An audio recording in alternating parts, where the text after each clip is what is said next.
Episode തുടങ്ങുന്ന തന്നെ നമ്മളുടെ യാങ്ങിൻ്റെ ആൻറ്റീനെ കാണുന്ന അവൾ ജീവനം കൊണ്ട് ഓടുന്നത് കാണിച്ചുകൊണ്ടാണ്. സംഭവം എന്താണെന്ന് വെച്ച് കഴിഞ്ഞാൽ അവൾ ഇതുവരെ അവളുടെ ആൻറ്റിയുടെ അടുത്ത് അവളുടെ ആ ഒരു ബ്രെയിൻ ട്യൂമറിനെ പറ്റി പറഞ്ഞിട്ടില്ലായിരുന്നല്ലോ. അതിനുശേഷം കാണിക്കുന്ന ജീനനെ കാണാൻ വേണ്ടിയിട്ട് വന്ന ആ ലീനയാണ്. അവനവിടെ പറയും, ഞാൻ ഇപ്പോഴും നിന്നെ ഒരുപാട് ഇഷ്ടപ്പെടുന്നുണ്ട്, നിന്നെ മിസ് ചെയ്തിട്ടാണ് ഞാൻ ഈ കൊറിയയിലോട്ട് തന്നെ വന്നത് എന്ന്. അവിടെ നമ്മളുടെ ജീന പറയും, നീ ഒരു സെൽഫിഷ് ആയിട്ടുള്ള ആളാണ്, അതുകൊണ്ടാണല്ലോ നീ എൻ്റെ മുഖത്ത് നോക്കി ബ്രേക്കപ്പ് പോലും പറയാണ്ട് ഇവിടെ നിന്നങ്ങ് പോയത്. ഞാൻ നിനക്ക് വേണ്ടി എത്ര ദിവസം നിന്റെ വീടിന് മുമ്പിലായിട്ട് കാത്തിരുന്നെന്ന് നിനക്ക് വല്ല ഐഡിയയും ഉണ്ടോ? ഇവിടെയായിട്ട് ലീ ആണെങ്കിൽ പറയും, കഴിഞ്ഞതൊക്കെ നമുക്ക് മറന്നൂടെ, ഞാൻ നിന്റെ അടുത്ത് ഇപ്പൊ സോറി പറയാൻ വേണ്ടിയിട്ടാണ് വന്നിരിക്കുന്നത്, നമുക്കെല്ലാം മറന്നു ഒന്നുകൂടി ഒന്നിച്ചൂടെ എന്നൊക്കെ നമ്മളുടെ ജീന എടുത്ത് ചോദിക്കും. എന്നാൽ നമ്മുടെ ജീന ആണെങ്കിൽ ഒന്നിലും റെഡി ആയിരുന്നില്ല. അവൾ പറയും, എനിക്ക് നിന്നെ കാണുമ്പോഴെല്ലാം പഴയ കാര്യങ്ങളോ ഓർമ്മ വരുന്നതെന്നും പറഞ്ഞ് അവനെ അങ്ങ് പറഞ്ഞു വിടും. അത് കഴിഞ്ഞിട്ട് കാണിക്കുന്ന നമ്മളുടെ ഈ ആൻറ്റിയിലെ അവരാണെങ്കിൽ നമ്മുടെ യാങ്ങിനെ എങ്ങനെയെങ്കിലും പിടിക്കുന്നതാണ്. അവിടെയായിട്ട് നമ്മുടെ യാങ്ങിനെയും മിയോങ്ങിനെയും അവരുടെ വീട്ടിലായിട്ട് പിടിച്ചിരുത്തിയിട്ട് ഓരോന്നൊക്കെ ചോദിക്കാൻ തുടങ്ങും. യാങ്ങിന്റെ ബ്രദർ ആണെങ്കിൽ ഓൾറെഡി നമ്മുടെ മിയോങ്ങിനെ പറ്റി പറഞ്ഞിട്ടുണ്ടായിരുന്നു. പെട്ടെന്ന് തന്നെ നമ്മളുടെ യാങ് ആണെങ്കിൽ മിയോങ്ങിനെ അവിടെ നിന്ന് പറഞ്ഞു വിടാൻ നോക്കും. എന്നിട്ട് അവന്റെ പോക്കറ്റിലായിട്ട് അവളുടെ ഫോണും എടുത്ത് വെക്കും. എന്നിട്ട് പറയും, നീ ആവശ്യം വരുമ്പോൾ എന്നെ കോൾ ചെയ്താൽ മതിയേ എന്ന്. അത് കഴിഞ്ഞിട്ട് കാണിക്കുന്ന ഈ ആൻറ്റി ആണെങ്കിൽ പുറത്തുനിന്ന് കൊണ്ടുവന്ന കുറേ ഡ്രസ്സസ് ഒക്കെ നമ്മളുടെ ഈ യാങ്ങിന് ട്രൈ ചെയ്യാൻ വേണ്ടിയിട്ട് കൊടുക്കുന്നതാണ്. കൂട്ടത്തിൽ തന്നെ അവർ പറയും, നീ എന്നെ സ്വന്തമായിട്ട് കാണാത്തത് കൊണ്ടല്ലേ നിന്റെ ആ ഒരു അസുഖത്തിനെ പറ്റി ഇതുവരെ നീ എൻ്റെ അടുത്ത് പറയാഞ്ഞേ. അത് കഴിഞ്ഞിട്ട് കാണിക്കുന്ന നമ്മുടെ ലീ ആണെങ്കിൽ അവൻ്റെ വീട്ടിൽ വരുന്നത് അവിടെയായിട്ട് അവ ശ്രദ്ധിക്കുന്നതാണ്. നമ്മുടെ ചാനിൻ്റെ ഫോണിലായിട്ട് ജീനയുടെ മെസ്സേജ് വരുന്നത്. എന്നാൽ പെട്ടെന്ന് തന്നെ ചാൻ ആണെങ്കിൽ ഫോണും എടുത്ത് അവിടെ നിന്നങ്ങ് പോകും. അത് കഴിഞ്ഞിട്ട് കാണിക്കുന്ന നമ്മുടെ യാങ് ആണെങ്കിൽ മിയോങ്ങിനെ അവളുടെ ആൻറ്റിയുടെ ഫോണിൽ നിന്ന് വിളിക്കുന്നതാണ്. എന്നിട്ട് അവളാണെങ്കിൽ പറയും, എനിക്ക് നീ ഒരു ഹെൽപ്പ് ചെയ്ത് തരണം, എൻ്റെ ആൻറ്റിയുടെ കാര്യത്തിലാണെന്നും പറഞ്ഞിട്ട് അവൾ കാര്യങ്ങളൊക്കെ സംസാരിക്കാൻ തുടങ്ങും. അത് കഴിഞ്ഞിട്ട് കാണിക്കുന്ന അടുത്ത ദിവസം രാവിലെ നമ്മളുടെ യാങ്ങും അവളുടെ ആൻറ്റിയും കൂടി ഡോക്ടറിനെ കാണാൻ വേണ്ടിയിട്ട് വരുന്നതാണ്. അവിടെ ഇരിക്കുന്ന ഡോക്ടർ വേറെ ആരുമല്ല, നമ്മളുടെ മിയോങ് തന്നെയായിരുന്നു. മിയോങ് അവിടെ പറയും, ഇവക്കിപ്പോൾ വലിയ കുഴപ്പമൊന്നുമില്ല, മെഡിസിൻസ് ഒക്കെ കഴിച്ച് ഇവളെ അഡ്മിറ്റ് ആക്കിയാൽ മാത്രം മതിയെന്ന്. ഇത് കേൾക്കുന്ന ആൻറ്റിക്ക് കുറച്ച് സമാധാനമാവും. ആൻറ്റി അവിടെ നിന്ന് പുറത്തോട്ട് ഇറങ്ങുന്നത് നമ്മളുടെ യാങ്ങിൻ്റെ അടുത്ത് ചോദിക്കും, നിന്റെ ബോയ് ഫ്രണ്ട് ഡോക്ടറും ആയിരുന്നല്ലേ, അതെനിക്ക് അറിയത്തില്ലായിരുന്നു എന്ന്. അത് കഴിഞ്ഞിട്ട് കാണിക്കുന്ന യാങ് നേരെ വന്ന് നമ്മളുടെ മിയോങ്ങിനെ മീറ്റ് ചെയ്യുന്നതാണ്. യഥാർത്ഥത്തിൽ ഇവള് പറഞ്ഞിട്ടാണ് നമ്മുടെ മിയോങ് ഇപ്പം ഇങ്ങനെ എല്ലാം ചെയ്തിരിക്കുന്നത്. യാങ് ആണെങ്കിൽ മിയോങ്ങിനെ കൊണ്ടൊരു ഫോണിൻ്റെ കടയിലായിട്ട് വന്നിട്ട് അവനൊരു ഫോൺ വാങ്ങി കൊടുക്കും. അപ്പം നമ്മളുടെ മിയോങ് ചോദിക്കും, ഇതിൻ്റെയൊക്കെ എന്താ ആവശ്യമുള്ളേ എന്ന്. എന്നാൽ നമ്മുടെ യാങ് പറയുന്നത് തന്നെ, ഇനിയും ഇതേപോലത്തെ എന്തെങ്കിലുമൊക്കെ സിറ്റുവേഷൻ വന്നാലോ. ഇത് കേൾക്കുന്നത് നമ്മളുടെ മിയോങ്ങിന് നല്ല സന്തോഷമാവും. അവനാണെങ്കിൽ ഫോൺ കിട്ടിയ ഉടനെ തന്നെ നമ്മുടെ യാങ്ങിനെ കോൾ ചെയ്ത് സംസാരിക്കാനൊക്കെ തുടങ്ങും. അത് കഴിഞ്ഞിട്ട് കാണിക്കുന്ന നമ്മളുടെ മിയോങ്ങും യാങ്ങും കൂടി ചേർന്നിട്ട് ഒരു ഐലൻഡിലായിട്ട് വരുന്നതാണ്. അവരുടെ കയ്യിലായിട്ടൊരു ക്യാമറയുണ്ട്. അവിടെയായിട്ടൊരു മുത്തശ്ശിയും മോനും ഇരിപ്പുണ്ടായിരുന്നു. അവിടെയായിട്ട് ആ മുത്തശ്ശി ആ ചെറുക്കനടുത്ത് പറയും, മോനെ നീ ഇനി നിന്റെ ടീച്ചറിന് വേണ്ടിയിട്ട് വെയിറ്റ് ചെയ്യേണ്ട, ഇന്നിപ്പോൾ അവധിയല്ലേ, ഇവിടെ ബോട്ടൊന്നും കാണത്തില്ല, നമുക്ക് തിരിച്ചു പോവാ എന്ന്. പെട്ടെന്ന് തന്നെ അവിടെയായിട്ട് അവരുടെ ആ ഒരു ടീച്ചർ കയറി വരും. ഇത് വേറെ ആരുമല്ല, നമ്മളുടെ മിയോങ് തന്നെയാണ്. അവനാണെങ്കിൽ ഇപ്പോൾ ടീച്ചറിൻ്റെ ഗെറ്റപ്പിലാണ് ഇവിടെ എത്തിയിരിക്കുന്നത്. അവനവിടെ വന്നിട്ട് ഇവരുടെ രണ്ടുപേരെയും കൂടെ ഫോട്ടോ ഒക്കെ എടുക്കാനായിട്ട് തുടങ്ങും. അത് കഴിഞ്ഞിട്ട് അവർ പുറത്തോട്ട് ഇറങ്ങുന്നത് നമ്മളുടെ യാങ് ആണെങ്കിൽ മിയോങ്ങിൻ്റെ അടുത്ത് ചോദിക്കും, അപ്പോൾ അവൻ്റെ യഥാർത്ഥ ടീച്ചർ അവിടെ പോയി എന്ന്. അപ്പോൾ നമ്മളുടെ മിയോങ് പറയും, അയാളിപ്പോൾ മരിച്ചുപോയി, അയാളിപ്പോൾ ആ ഗാർഡനിലായിട്ട് കാണും എന്ന്. പെട്ടെന്ന് തന്നെ നമ്മളുടെ യാങ് ആണെങ്കിൽ പറയും, ഓ ആ ഗാർഡൻ അല്ലേ, അവിടെ ഒരു പെൺകുട്ടി ഉണ്ടായിരുന്നല്ലോ, ആ കുട്ടീനെ ഞാൻ മുന്നേയും കണ്ടിട്ടുണ്ട്, അവളാണെങ്കിൽ എപ്പോഴും ഒരു ഹോസ്പിറ്റൽ ഗ്രൗണ്ടിലല്ലേ നടക്കുന്നത്. ഇവിടെയായിട്ട് നമ്മുടെ മിയോങ് പറയും, അതെ അവൾ തന്നെയാണ് ഗോഡസ്, അവളാണെങ്കിൽ ഈ ലോകത്തുള്ള എല്ലാ ആൾക്കാരുടെ വിഷമമല്ല സ്വന്തമായിട്ട് ഏറ്റെടുത്ത് അവൾക്ക് എപ്പോഴും അസുഖമാണ്, അവൾ ഇനിയിപ്പോൾ ഉടനെ തന്നെ മരിച്ചും പോവും. ഇതൊക്കെ കേൾക്കുന്നേ നമ്മളുടെ യാങ്ങിനും ഒരുമാതിരി തോന്നും. അപ്പോൾ അവൾ പറയും, ഓ ഞാൻ വിചാരിച്ചത് ഈ ലോകത്തിൽ ഏറ്റവും കൂടുതൽ സങ്കടം എനിക്കാണ് എന്ന്. ഇവിടെയായിട്ട് നമ്മളുടെ മിയോങ് പറയും, ഈ ഗോഡസ് ആണെങ്കിൽ ഇങ്ങനെ ജീവിച്ചും മരിച്ചും ഈ ഒരു സൈക്കിൾ എപ്പോഴും തുടർന്നുകൊണ്ടേയിരിക്കും, എന്താണെന്ന് വെച്ച് കഴിഞ്ഞാൽ ഈ ലോകത്തിലുള്ള ആൾക്കാർക്ക് വേണ്ടിയിട്ട്. ഇത് കേൾക്കുന്നേ നമ്മളുടെ യാങ്ങിനും ഒരുമാതിരിയാവും. അത് കഴിഞ്ഞിട്ട് കാണിക്കുന്ന അവളും മിയോങ്ങും കൂടി ചേർന്നിട്ട് ഒരു ഷോപ്പിലായിട്ട് വന്ന് ഒരുപാട് ഷൂസൊക്കെ വാങ്ങിക്കുന്നേ. മിയോങ് ചോദിക്കും, നീ എന്തിന് ഇത്ര ഷൂ വാങ്ങിക്കുന്നതെന്ന്. അപ്പോൾ അവൾ പറയും, ഇതെല്ലാം എൻ്റെ അനിയന് വേണ്ടിയിട്ടാ എന്ന്. എന്നിട്ട് അവളാണെങ്കിൽ നമ്മളുടെ ജീനയ്ക്ക് വേണ്ടിയിട്ട് ഒരു വലിയൊരു പേനയും വാങ്ങിക്കും. കൂട്ടത്തിൽ തന്നെ അവളുടെ ആൻറ്റിക്ക് വേണ്ടിയിട്ടൊരു നല്ല ബാഗും വാങ്ങിക്കാൻ വേണ്ടിയിട്ട് ചെല്ലും. എന്നാൽ അവിടെ ചെല്ലുന്നേയും അവിടെ ഓൾറെഡി ഒരു ലേഡി ഉണ്ടായിരുന്നു. അവർ പറയും, ഈ ബാഗ് വാങ്ങിക്കാൻ വേണ്ടിയിട്ട് ഞാൻ 3 മാസമാണ് വെയിറ്റ് ചെയ്തത് എന്ന്. ഉടനെ തന്നെ നമ്മുടെ യാങ് ആണെങ്കിൽ അവിടെ ട്രിക്ക് ഇറക്കാൻ തുടങ്ങും. അതായത് ഞാനിനിയിപ്പോൾ 3 മാസവും കൂടി ജീവിച്ചിരിക്കത്തുള്ളൂ, എനിക്ക് ട്യൂമറാണ് എന്ന്. ഇത് കേൾക്കുന്ന ആ കടയിലെ ഷോപ്പ് ഓണറിനും അതേപോലെ തന്നെ ആ വാങ്ങിക്കാൻ നിൽക്കുന്ന ലേഡിക്കും ദയ തോന്നിയിട്ട് നമ്മളുടെ യാങ്ങിന് അത് വാങ്ങിക്കാൻ വേണ്ടിയിട്ട് സമ്മതിക്കും. അവിടെയായിട്ട് ഈ ബാഗ് ഒന്ന് മാത്രമേ ഉണ്ടായിരുന്നുള്ളൂ. യഥാർത്ഥത്തിൽ നമ്മുടെ യാങ് യാങ് ആണെങ്കിൽ അവളുടെ ലൈഫിൽ തന്നെ ആദ്യമായിട്ടായിരിക്കും ഇത്രയും പൈസ ഇങ്ങനെ ചെലവാക്കുന്നത്. അത് കഴിഞ്ഞിട്ട് കാണിക്കുന്നത് നമ്മുടെ യാങ് ആണെങ്കിൽ മിയോങ്ങിന്റെ കൂടെ ഒരിടത്ത് എന്നിട്ട് ഫോട്ടോയൊക്കെ എടുക്കുന്നതാണ്. എന്നിട്ട് ആ ഫോട്ടോ എല്ലാം വാങ്ങിച്ചിട്ട് അതെല്ലാം നമ്മുടെ മിയോങ്ങിന്റെ ഫോണിലോട്ട് സെൻഡ് ചെയ്ത് കൊടുക്കും. അതിനകത്ത് ഒരു ഫോട്ടോ ആണെങ്കിൽ അവന്റെ വാൾപേപ്പറും ആക്കി കൊടുക്കും. അത് കഴിഞ്ഞിട്ട് കാണിക്കുന്ന നമ്മുടെ യാങ്ങും മിയോങ്ങും കൂടി ഒരു ഹോട്ടലായിട്ട് വന്നിരിക്കുന്നതാണ്. ഇത് കാണുന്നത് നമ്മുടെ യാങ് ചോദിക്കും ഇതെല്ലാം ഒരു സ്വപ്നമാണോ എന്ന്. പെട്ടെന്ന് തന്നെ നമ്മുടെ മിയോങ് ആണെങ്കിൽ അവിടെ നല്ലതുപോലെ എൻജോയ് ചെയ്തിരിക്കുന്നുണ്ടായിരുന്നു. അപ്പോൾ നമ്മുടെ യാങ് ചോദിക്കും നീ ഇവിടെ വന്നിട്ട് ഫുഡൊന്നും കഴിക്കാൻ പോകുന്നില്ലല്ലോ, നിനക്ക് ഫുഡ് കഴിക്കാനും ഉറങ്ങാനൊന്നും പറ്റത്തില്ലല്ലോ. അപ്പോൾ നമ്മളുടെ മിയോങ് പറയും ഞാൻ നിനക്ക് വേണ്ടിയിട്ട് ഇപ്പോൾ ഫുഡ് കഴിക്കാനും തുടങ്ങിയിട്ടുണ്ട് ഉറങ്ങാനും തുടങ്ങിയിട്ടുണ്ട് എന്ന്. അവിടെയായിട്ട് കുറേ സെർവൻസ് ഒക്കെ വന്നിട്ട് ഇവർക്ക് ഫുഡൊക്കെ സെർവ് ചെയ്ത് കൊടുക്കും. അതേസമയം തന്നെ ഇവളുടെ ആൻറ്റിയും നമ്മുടെ ജീനയും അതേപോലെ യാങ്ങിന്റെ ബ്രദറും ഒക്കെ വന്നിട്ടുണ്ട്. ഇവരെല്ലാം നമ്മുടെ യാങ് വാങ്ങിക്കൊടുത്ത സാധനങ്ങളൊക്കെ ആയിട്ടാണ് വന്നിരിക്കുന്നത്. ഇതൊക്കെ കാണുന്നതും ഇവർക്ക് നല്ല സന്തോഷവും. പെട്ടെന്ന് തന്നെ അവളങ്ങ് ഞെട്ടി എഴുന്നേക്കും. ഇത് യഥാർത്ഥത്തിലൊരു സ്വപ്നമായിരുന്നു. അവിടെയായിട്ട് ഇവളുടെ വീട്ടിൽ നമ്മളുടെ ആൻറ്റിയും ജീനയും അതേപോലെ തന്നെ അവളുടെ അനിയനും എല്ലാവരും ഉണ്ടായിരുന്നു. എല്ലാവരും ഒരുമിച്ച് അവിടെ നിന്ന് ബ്രേക്ക്ഫാസ്റ്റ് കഴിക്കാൻ തുടങ്ങും. അത് കഴിഞ്ഞിട്ട് കാണിക്കുന്നേ നമ്മളുടെ മിയോങ് ആണെങ്കിൽ ഗോഡസിനെ കാണാൻ വേണ്ടിയിട്ട് അവളുടെ ആ ഹോസ്പിറ്റലിലെ റൂമിലായിട്ട് വരുന്നതാണ്. എന്നാൽ നമ്മുടെ ഗോഡസ് അവിടെ പറയും ഞാൻ ഡ്രസ്സ് ചേഞ്ച് ആക്കുക എന്ന്. ഇവിടെ നമ്മളുടെ മിയോങ് ആണെങ്കിൽ ആ ഗോഡസിൻ്റെ അടുത്ത് പറയും എന്തായിരുന്നാലും എനിക്ക് നിന്റെ അടുത്ത് ഇപ്പോൾ ദേഷ്യമൊന്നുമില്ല, എന്നോട് നീ ക്ഷമിക്കണം, നീയാണ് എല്ലാ കാര്യത്തിലും ശരിയായിട്ടുള്ള ആള്, ഇനി മുതൽ ഞാൻ നീ പറയുന്നത് മാത്രമേ കേൾക്കത്തുള്ളൂ. പെട്ടെന്ന് തന്നെ നമ്മുടെ ഗോഡസ് ചോദിക്കും എന്ത് പറ്റി നിനക്ക് പെട്ടെന്ന് ഇങ്ങനെയൊക്കെ സംസാരിക്കാൻ വേണ്ടിയിട്ട്. അവിടെയായിട്ട് നമ്മളുടെ മിയോങ് പറയും എത്രയൊക്കെ ആയിരുന്നാലും നീയല്ലേ എനിക്ക് ജന്മം തന്നത്, അതിന് ഞാൻ ഒരുപാട് കടപ്പെട്ടവനാണ്. ഇത്രയും പറഞ്ഞിട്ട് നമ്മുടെ മിയോങ് അവിടെ നിന്നങ്ങ് പോകും. യഥാർത്ഥത്തിൽ നമ്മളുടെ ഗോഡസ് ഇവിടെ ഡ്രസ്സ് ചേഞ്ച് ആക്കുമൊന്നും അല്ലായിരുന്നു. അവളുടെ അവസ്ഥ ഇപ്പോൾ ഒരുപാട് മോശമായിട്ടുണ്ടായിരുന്നു. അവൾ അത് നമ്മളുടെ മിയോങ്ങിനെ കാണിക്കാൻ ഒട്ടും ആഗ്രഹിച്ചിരുന്നില്ല. അതുകൊണ്ടാണ് അവൾ അവനെ അവോയ്ഡ് ചെയ്യാൻ വേണ്ടിയിട്ട് തന്നെ നോക്കിയത്. അത് കഴിഞ്ഞിട്ട് കാണിക്കുന്നേ നമ്മുടെ ഓഫീസിലായിട്ട് എല്ലാവരും കൂടി ഒരു മീറ്റിംഗ് കണ്ടക്ട് ചെയ്യുന്നതാണ്. അവിടെയായിട്ട് നമ്മളുടെ യാങ് ഇപ്പോൾ ജോലി ചെയ്യുന്നതിന് റിസൈൻ ചെയ്ത് പോയില്ലേ, അതുകൊണ്ട് തന്നെ ഒരുപാട് ഫേമസ് റൈറ്റേഴ്സ് ഇപ്പോൾ അവരുടെ കൂടെ വർക്ക് ചെയ്യാൻ റെഡി അല്ലായിരുന്നു. ഇത് കേൾക്കുന്നേ നമ്മളുടെ CEO ആണെങ്കിൽ ഭയങ്കരമായിട്ടങ്ങ് ഷോക്കായി പോവും. അയാളാണെങ്കിൽ പറയും വേഗം തന്നെ യാങ്ങിനെ തിരിച്ചു കൊണ്ടുവരണോ എന്ന്. എന്നാൽ ഇവിടെയായിട്ട് ചാൻ്റെ അടുത്ത് ഇത് പറയുന്നത് അവൻ പറയും എനിക്ക് അവളെ ഇനി തിരിച്ച് വിളിക്കാൻ പറ്റത്തില്ല, വേണമെങ്കിൽ നിങ്ങൾ അവളെ വിളിക്കുക എന്ന്. അത് കഴിഞ്ഞിട്ട് കാണിക്കുന്ന ചാൻ നേരെ നമ്മളുടെ ലീനെ കാണാൻ വേണ്ടിയിട്ട് അവൻ്റെ ആ ഒരു ബേക്കറിയിലായിട്ട് വരുന്നതാണ്. അവിടെ വന്ന് സംസാരിക്കുന്നിടത്ത് അവിടെയായിട്ട് നമ്മളുടെ ഈ CEO ഉണ്ടായിരുന്നു. കറക്റ്റ് സമയത്ത് തന്നെ ഒരാൾ വന്നിട്ട് നമ്മുടെ ചാനെ കണ്ടിട്ട് അവൻ്റെ അടുത്ത് ഭയങ്കരമായിട്ട് ദേഷ്യപ്പെടാനായിട്ട് തുടങ്ങും. ഇത് വേറെ ആരുമല്ല അവൻ്റെ അച്ഛൻ തന്നെയായിരുന്നു. പെട്ടെന്ന് തന്നെ ഇതൊക്കെ കണ്ടുകൊണ്ടിരിക്കുന്ന നമ്മുടെ CEO ഭയങ്കരമായിട്ട് ഷോക്കായിട്ട് നിൽക്കും. അതായത് ഈ വന്നിരിക്കുന്ന ആളെന്ന് പറഞ്ഞാൽ ഭയങ്കര വലിയ പണക്കാരനാണ്, അയാളുടെയാണ് ഈ ബിൽഡിങ്ങും കാര്യങ്ങളും എല്ലാം. പെട്ടെന്ന് തന്നെ നമ്മുടെ ലീ ആണെങ്കിൽ ഇയാളെ പിടിച്ച് തിരിച്ചു നിർത്തിയിട്ട് അവിടെ നിന്ന് ശ്രദ്ധയൊക്കെ മാറ്റാൻ വേണ്ടിയിട്ട് ഒരുങ്ങും. അപ്പോഴാണ് നമ്മുടെ ലീക്ക് ഒരു കാര്യം ഓർമ്മ വരുന്നത്. അതായത് മുന്നേ ഒരു ദിവസം അവനാണെങ്കിൽ നമ്മളുടെ ചാനിനെ ഒരു പെണ്ണിൻ്റെ കൂടെ കണ്ടില്ലേ, ആ പെണ്ണ് വേറെ ആരും ആയിരുന്നില്ല, നമ്മളുടെ ജീന തന്നെയായിരുന്നു. ഇതറിയുന്നത് നമ്മളുടെ ലീ ആണെങ്കിൽ ഭയങ്കരമായിട്ട് അങ്ങ് ഞെട്ടിപ്പോവും. അവനങ്ങനെ ചാൻ്റെ കൂടെ ലിഫ്റ്റിൽ കയറാൻ നേരത്ത് അവൻ്റെ അടുത്ത് ചോദിക്കും നീ എൻ്റെ അടുത്ത് നിന്ന് എന്തെങ്കിലും മറച്ചു വെക്കുന്നുണ്ടോ എന്ന്. നീ ഓൾറെഡി എൻ്റെ അടുത്ത് എന്തോ പറയാനുണ്ടെന്ന് പറഞ്ഞിട്ടുണ്ടായിരുന്നല്ലോ. അവിടെയായിട്ട് ചാൻ പറയും നീ ആദ്യമേ വീട്ടിലോട്ട് ചെല്ല് എന്നിട്ട് നമുക്ക് സംസാരിക്കാം എന്ന്. എന്നാൽ നമ്മുടെ ലീ അതിനൊന്നും റെഡി ആയിരുന്നില്ല. അവൻ പറയും എനിക്ക് വേറൊരാളെ കാണാൻ പോകണമെന്ന് പറഞ്ഞ് അവിടെ നിന്നങ്ങ് പോകും. അവൻ നേരെ വരുന്നത് നമ്മളുടെ ജീനനെ കാണാൻ വേണ്ടിയിട്ടാണ്. അവളുടെ അടുത്ത് വന്നിട്ട് ചോദിക്കും നീ വേറെ ആരെങ്കിലും ഇഷ്ടപ്പെടുന്നുണ്ടോ എന്ന്. അവൻ ആരായിരുന്നാലും എനിക്ക് പ്രശ്നമില്ല, എന്തൊക്കെയായിരുന്നാലും ഞാനല്ലേ നിന്നെ ആദ്യമേ ഇഷ്ടപ്പെട്ടത്, അതുകൊണ്ട് നമുക്ക് രണ്ടുപേർക്കും ഡേറ്റ് ചെയ്യാം എന്ന് പറയും. ഇത് കേൾക്കുന്നേ ജീന ഒന്നും മിണ്ടത്തില്ല. അത് കഴിഞ്ഞ് കാണിക്കുന്നേ നമ്മളുടെ യാങ്ങും അതേപോലെ തന്നെ മിയോങ്ങും കൂടി നിൽക്കുന്നതാണ്. അവിടെ നമ്മളുടെ മിയോങ് ആണെങ്കിൽ യാങ്ങിൻ്റെ ആ ഒരു ബ്രേസ്ലെറ്റില്ലേ അതൊക്കെ ചാർജ് ചെയ്ത് കൊടുക്കും. അവിടെയായിട്ട് നമ്മളുടെ യാങ് ആണെങ്കിൽ മിയോങ്ങിൻ്റെ അടുത്ത് ചോദിക്കും അല്ല എനിക്കിപ്പോൾ ജീവിക്കണമെന്ന് ആഗ്രഹമുണ്ട്, നിനക്ക് എൻ്റെ ആ ഒരു വിഷ് കംപ്ലീറ്റ് ആക്കി തരാൻ പറ്റുമോ?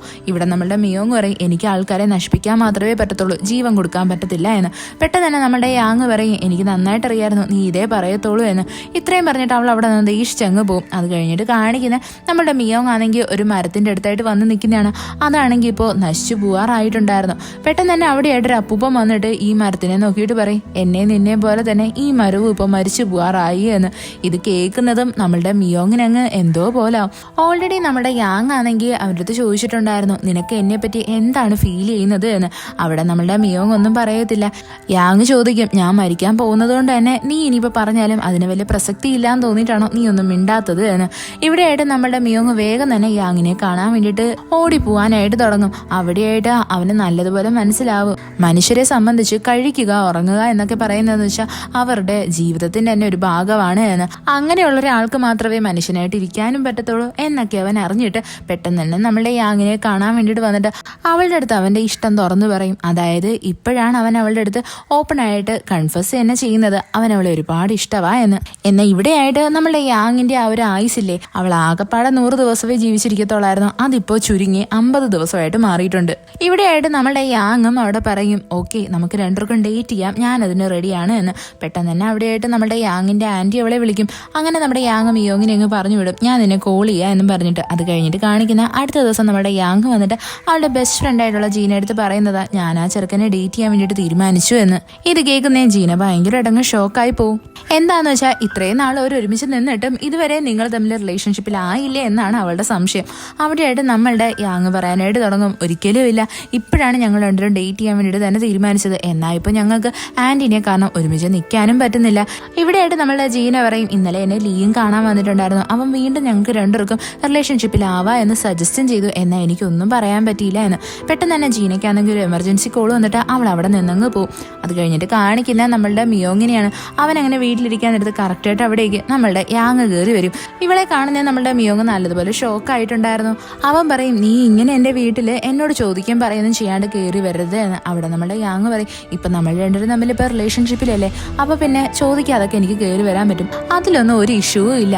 അവിടെയായിട്ട് നമ്മുടെ യാങ് ആണെങ്കിൽ മിയോങ്ങിൻ്റെ അടുത്ത് ആ സോഫയിലായിട്ടിരിക്കും. എന്നാൽ നമ്മുടെ മിയോങ് അവളുടെ അടുത്തിരിക്കുന്നത് പെട്ടെന്ന് തന്നെ അവൾ ദൂരോട്ട് മാറിയിരിക്കും. ഉടനെ തന്നെ നമ്മുടെ മിയോങ് ചോദിക്കും, അല്ല നമ്മൾ രണ്ടുപേരും ഒരുമിച്ചൊരു കട്ടിലും കിടന്നിട്ടുണ്ടല്ലോ, അപ്പോഴൊന്നും ഇല്ലാത്ത പ്രശ്നമാണോ നിനക്കിപ്പോൾ? എന്നാൽ നമ്മളുടെ യാങ് അവിടെ പറയാൻ തുടങ്ങും, ഇപ്പം നമ്മൾ രണ്ടുപേരും റിലേഷൻഷിപ്പിലല്ലേ അതുകൊണ്ടായെന്ന്. ഇവിടെ നമ്മുടെ യാങ്ങിനാണെങ്കിൽ മിയോങ്ങിൻ്റെ ഫേസിൽ പോലും നോക്കാൻ നാണക്കേടായിരുന്നു. അത് കഴിഞ്ഞിട്ട് കാണിക്കുന്ന നമ്മളുടെ ജീനേനെയാണ്. അവളാണെങ്കിൽ ഇപ്പോൾ രോദറിനെ കാണാൻ വേണ്ടിയിട്ടാണ് വന്നേക്കുന്നത്. അയാളാണെങ്കിൽ ജീന എടുത്ത് പറയും, നീ ആണെങ്കിൽ എൻ്റെ കഥയിലുള്ള കുറച്ച് പോർഷൻ കോപ്പിറൈറ്റ് ചെയ്തു എന്നാണ് എനിക്ക് തോന്നുന്നത് എന്ന്. ഇവിടെ യഥാർത്ഥത്തിൽ നമ്മുടെ ജീന അങ്ങനെ ഒന്നും ചെയ്തിട്ടില്ല, അതുകൊണ്ട് തന്നെ അവൾക്ക് നല്ല ദേഷ്യം വരും. അവിടെയായിട്ട് നമ്മുടെ ചാൻ കയറി വരും. വന്ന് നോക്കുമ്പോൾ എന്തോ ഇവിടെ നമ്മളുടെ ജീനയും ആ ഓദറും തമ്മിൽ ഭയങ്കര അടി നടക്കുക. അവൾ ആ ലാപ്ടോപ്പിനെയൊക്കെ വലിച്ചെറിയും. അവിടെയായിട്ട് നമ്മുടെ ചാനാണെങ്കിൽ ജീനനെ എങ്ങനെയെങ്കിലുമൊക്കെ പറഞ്ഞ് സമാധാനിപ്പിച്ചിട്ട് അയാളുടെ അടുത്ത് പറയും, നിങ്ങൾ കോമ്പൻസേഷൻ കൊടുത്തേ പറ്റത്തുള്ളൂ എന്ന്. എന്താണെന്ന് വെച്ച് കഴിഞ്ഞാൽ നമ്മളുടെ ജീന ഇപ്പോൾ എറിഞ്ഞ് തകർത്ത ആ ഒരു ലാപ്ടോപ്പ് അവളുടേത് തന്നെയായിരുന്നു. അത് കഴിഞ്ഞിട്ട് കാണിക്കുന്ന നമ്മുടെ യാങ്ങും മിയോങ്ങും കൂടി നടക്കാനായിട്ട് ഇറങ്ങുന്നതാണ്. അപ്പോൾ നമ്മുടെ യാങ് ചോദിക്കും, ഇപ്പോഴും നിന്റെ ഗാർഡൻ ഒറ്റയ്ക്കാണോ ഇരിക്കുന്നതെന്ന്. അപ്പോൾ നമ്മുടെ മിയോങ് പറയും, ഇല്ല, ഇപ്പോൾ നീ അതിലോട്ട് എൻ്റർ ആയില്ലേ. ഉടനെ തന്നെ നമ്മുടെ യാങ് ചോദിക്കും, നമ്മൾ രണ്ടുപേരും റിലേഷൻഷിപ്പിലായില്ലേ, അപ്പോൾ നമുക്ക് രണ്ടുപേർക്കും അങ്ങോട്ടും ഇങ്ങോട്ടും ഒരു കിസ് ചെയ്തിട്ട് തന്നെ അതങ്ങ് സ്റ്റാർട്ട് ചെയ്താലോ. ഇവിടെ നമ്മളുടെ മിയോങ് ആണെങ്കിൽ അത് സീരിയസ് ആയിട്ട് എടുക്കുന്നതിന് പെട്ടെന്ന് തന്നെ നമ്മുടെ യാങ് പറയും, ഞാൻ വെറുതെ തമാശയ്ക്ക് പറഞ്ഞതാ എന്ന്. അത് കഴിഞ്ഞിട്ട് നമ്മളുടെ യാങ്ങും മിയോങ്ങും കൂടി ചേർന്നിട്ട് അവരുടെ വീട്ടിലായിട്ട് വരും. അവിടെ എല്ലാവരും ഫുഡ് കഴിക്കാൻ ഒരുമിച്ചിരിക്കുമായിരുന്നു.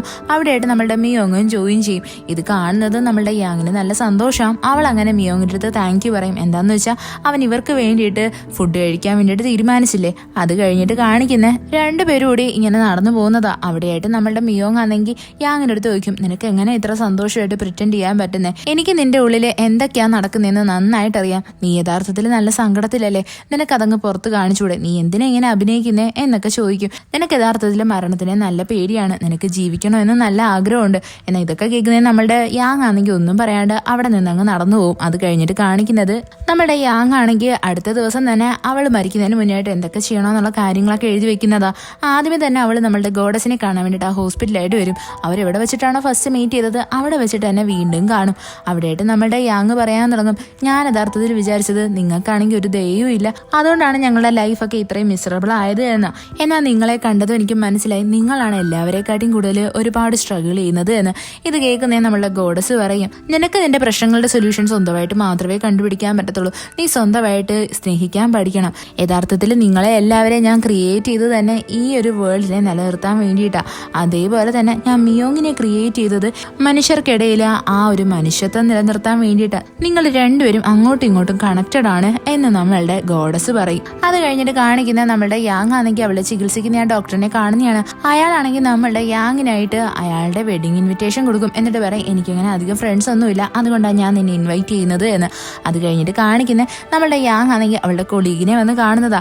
ആ ലേഡി ആണെങ്കിൽ നമ്മളുടെ യാങ്ങിൻ്റെ അടുത്ത് പറയും, നീ മുമ്പ് ചോദിച്ചിട്ടില്ലായിരുന്നോ ഞാനാണെങ്കിൽ ഒരു വിഷയം ആഗ്രഹിക്കുകയാണെങ്കിൽ എന്തായിരിക്കും ചോദിക്കുന്നതെന്ന്? അന്ന് ഞാൻ വിചാരിച്ചത് പൈസ വേണോ എന്നായിരുന്നു, എന്നാൽ ഇപ്പം ഞാൻ ആഗ്രഹിക്കുന്നത് നിനക്ക് ജീവൻ വേണം എന്നാ.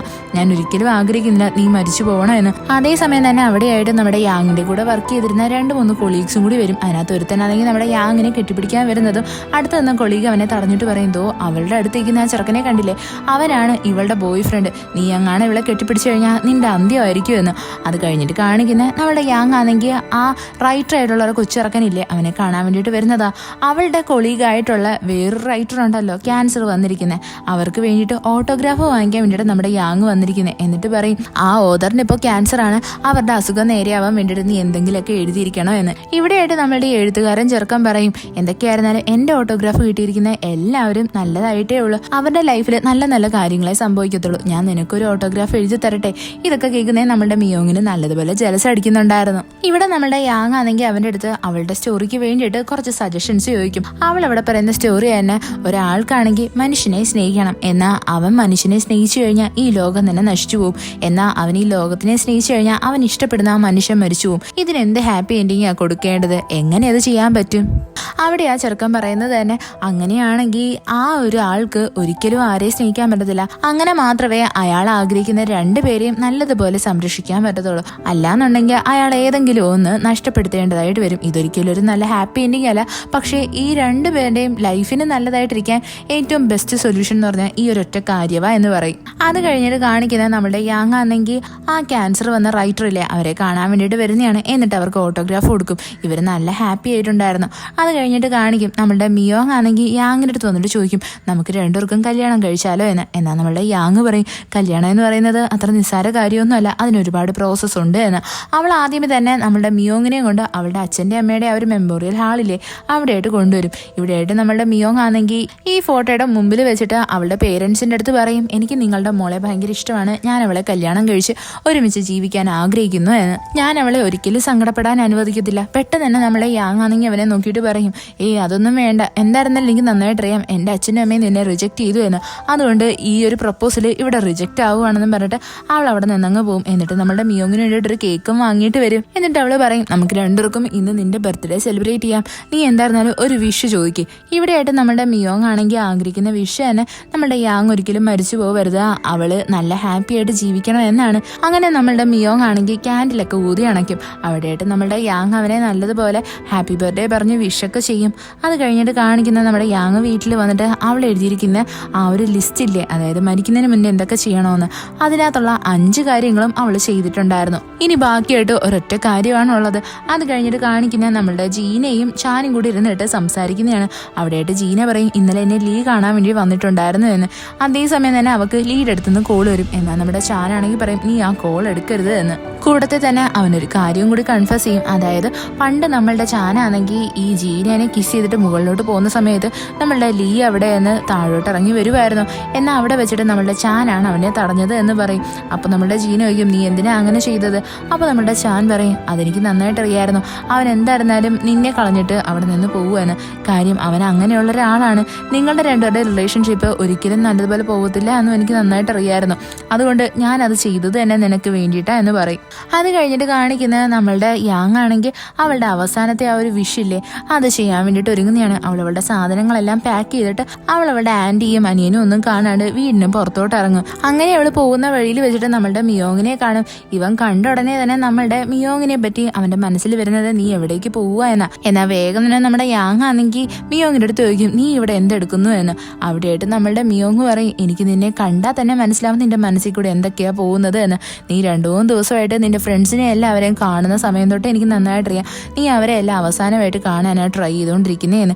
ഇപ്പൊ എന്നെ മീറ്റ് ചെയ്യുന്നത് അവസാനമായിട്ടാണെന്ന് എനിക്ക് നന്നായിട്ടറിയാം. ഇതൊക്കെ കേൾക്കുന്നേ നമ്മുടെ യാങ് പറയാം, അതെ നീ പറയുന്നതെല്ലാം ശരിയാണ്, നമ്മൾ രണ്ടുപേരും ഇനി ഒന്നിച്ചിരിക്കാനേ പാടില്ല, നമുക്ക് രണ്ടുപേർക്കും ബ്രേക്കപ്പ് പറയാം, മനുഷ്യരെല്ലാവരും ഇങ്ങനെ തന്നെ ചെയ്യുന്നത്, അങ്ങനെ ഒരുമിച്ചിരിക്കാൻ പറ്റാത്ത സിറ്റുവേഷൻ വന്നു കഴിഞ്ഞാൽ ബ്രേക്കപ്പ് പറയും. ഇത്രയും പറഞ്ഞിട്ട് നമ്മളുടെ യാങ് അവിടെ നിന്ന് മിയോങ്ങിന്റെ കയ്യിൽ നിന്ന് അവളുടെ കൈയൊക്കെ വലിച്ചു മാറ്റിയിട്ട് പോവാനായിട്ട് ഒരുങ്ങും. എന്നിട്ട് അവള് പറയും, ഒരു പക്ഷേ ഞാൻ ജീവനോടെ ഇരിക്കുവാണെങ്കിൽ നമുക്ക് വീണ്ടും കണ്ട് ഒന്നുകൂടി ഡേറ്റ് ചെയ്യാം, അപ്പൊ നമുക്ക് വീണ്ടും റിലേഷൻഷിപ്പിലാവാം, എന്റെ കയ്യില് നിന്നെ രക്ഷിക്കാൻ വേണ്ടിയിട്ട് ഈ ഒരു വഴി മാത്രമേ ഉള്ളൂ. ഇത്രയും പറഞ്ഞ് നമ്മളുടെ യാങ് അവിടെ നിന്നങ്ങ് പോകുന്ന വഴിയില് അവള് നമ്മളുടെ മിയോങ്ങിന് അവളുടെ ഒരു ബ്രേസ്ലെറ്റ് ഊരി കൊടുത്തിട്ടാ പോകുന്നത്. അത് കഴിഞ്ഞിട്ട് കാണിക്കുന്ന അടുത്ത ദിവസം നമ്മളുടെ യാങ് ആണെങ്കിൽ അവളുടെ ഫേവറേറ്റ് ബീച്ചിലായിട്ട് വന്ന് നിൽക്കുന്നതാ. അങ്ങനെ അവള് അവിടെ ജീവിക്കാനായിട്ട് തുടങ്ങും. അവിടെയായിട്ട് അവൾക്ക് പഴയ കുറേ മെമ്മറീസ് ഒക്കെ വരും. അവളുടെ അനിയനായിട്ടും ആന്റി ആയിട്ടൊക്കെ ഒരുപാട് ടൈമൊക്കെ സ്പെൻഡ് ചെയ്തിട്ടില്ലേ, അതല്ല ഇവിടെയായിട്ട് നമ്മളുടെ യാങ് ഇങ്ങനെ വിചാരിക്കും, ഇങ്ങനെ ജീവിക്കുന്നതിൽ എന്തർത്ഥമാ ഉള്ളത്. എന്നാൽ അവള് തന്നെ അവളെ നല്ലതുപോലെ മോട്ടിവേറ്റ് ചെയ്യുന്നുണ്ട്. അങ്ങനെ ഒരു ദിവസം രാത്രി നമ്മളുടെ യാങ് ആ ബീച്ചിൽ ഇങ്ങനെ നോക്കിക്കൊണ്ടിരിക്കുന്നത് പുറകിലായിട്ട് നമ്മളുടെ മിയോങ് വരും. അവനും ഇവള് പറയുന്ന എല്ലാം കേൾക്കുന്നുണ്ടായിരുന്നു. ഇവനിവിടെ വന്ന് തന്നെ നമ്മളുടെ യാങ്ങിന് ആ ബ്രേസ്ലെറ്റ് കൊടുക്കാനും അത് റീചാർജ് ചെയ്ത് അവളെ നേരെയാക്കാനുമായിരുന്നു. അവിടെയായിട്ട് നമ്മുടെ യാങ് പറയും, ഞാൻ നിന്റെ അടുത്ത് പറഞ്ഞേലേ നമ്മൾ രണ്ടുപേരും ബ്രേക്കപ്പ് ആയി എന്ന്, പിന്നെ എന്തിനാ എന്നെ മീറ്റ് ചെയ്യാൻ വേണ്ടിയിട്ട് വന്നത്? അവിടെ നമ്മളുടെ മിയോങ് പറയും, നീ ഇതുവരെ മനസ്സുകൊണ്ട് എൻ്റെ അടുത്ത് ബ്രേക്കപ്പ് പറഞ്ഞിട്ടില്ല, എനിക്കത് നന്നായിട്ടറിയാം, സത്യം പറ നീ എന്താ ആഗ്രഹിക്കുന്നത്? അവിടെ നമ്മളുടെ മിയോങ് ആണെങ്കിൽ അങ്ങ് പൊട്ടിക്കരഞ്ഞിട്ട് പറയും, ഞാൻ ജീവിക്കാൻ ആഗ്രഹിക്കുന്നുണ്ട്, എനിക്ക് ഇഷ്ടപ്പെടുന്ന എല്ലാവരുടെയും കൂടെ ഞാൻ നല്ലതുപോലെ ടൈം സ്പെൻഡ് ചെയ്യാൻ ആഗ്രഹിക്കുന്നുണ്ട്, നിന്റെ കൂടെയും ആൻറ്റിയുടെ കൂടെയും ജീനയുടെ കൂടെയും എൻ്റെ അനിയൻ്റെ കൂടെയും ഒക്കെ എന്നും പറഞ്ഞിട്ട് അവൾ ഭയങ്കരമായിട്ടും കരയും. ഇതൊക്കെ കേൾക്കുന്നേ നമ്മളുടെ മിയോങ്ങിനും ഭയങ്കര സങ്കടം വരും. അവൻ അവളെ കെട്ടിപ്പിടിക്കും. ഇവിടെ നമ്മളുടെ യാങ് പറയും, എനിക്ക് നിന്റെ കൂടെ ജീവിച്ച് കൊതി തീർന്നിട്ടില്ല എന്ന്. അവിടെ മിയോങ്ങും ഇതേ കാര്യം തന്നെ പറയുന്നേ.